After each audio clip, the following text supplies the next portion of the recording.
David Ben-Avi walked along a trail on the rocky, wind-swept island of Yaros.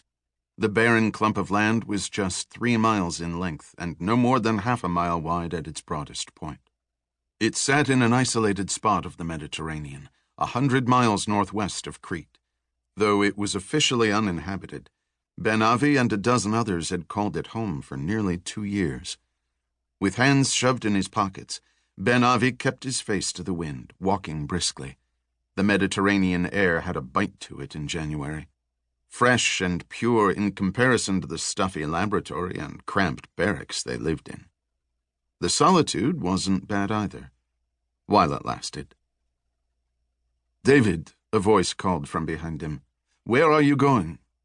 The words came in English with a distinct French accent. Ben-Avi stopped in his tracks. Mother Hen had found him.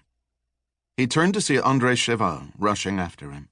Cheval was leader of the French contingent on the island, but also acted as overall commander for the entire group. He was always after them about something. Trash in the correct receptacle. No outside lights after sundown. Be careful near the cliffs.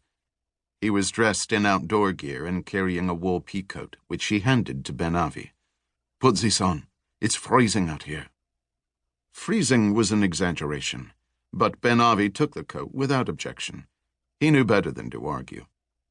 "Where are you going?" Cheval asked. "You know where I'm going," Ben-Avi said. "Out on the bluff, to watch the sunset and think." "I'll walk with you," Cheval said. "Can't I go anywhere without a chaperone?" "Of course," Cheval said. "You're not a prisoner." That was true. Ben-Avi and the others were here as part of a joint Franco-Israeli research project.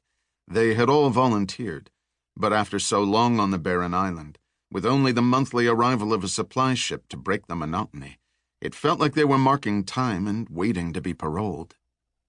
"I have a feeling," Ben-Avi said, "that all who come to Yaros must be prisoners in one sense or another. The Greeks kept captured communist insurgents here after World War II. The Turks used it 5 centuries before that, and the Romans picked this desolate spot to exile a troublesome daughter of the Emperor Octavian." "Really?" Cheval said. Ben-Avi nodded.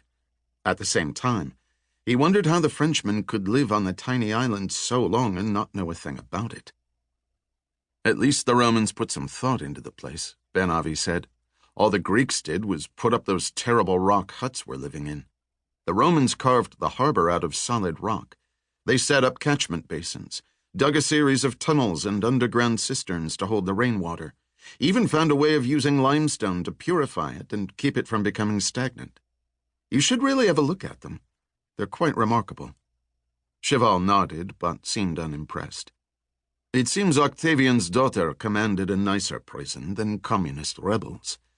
The 2 men continued walking, though because the path was narrow in places, Cheval was half a step behind.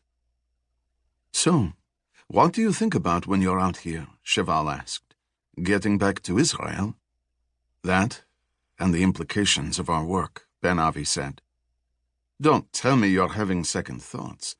It's a little late now. The project is all but finished."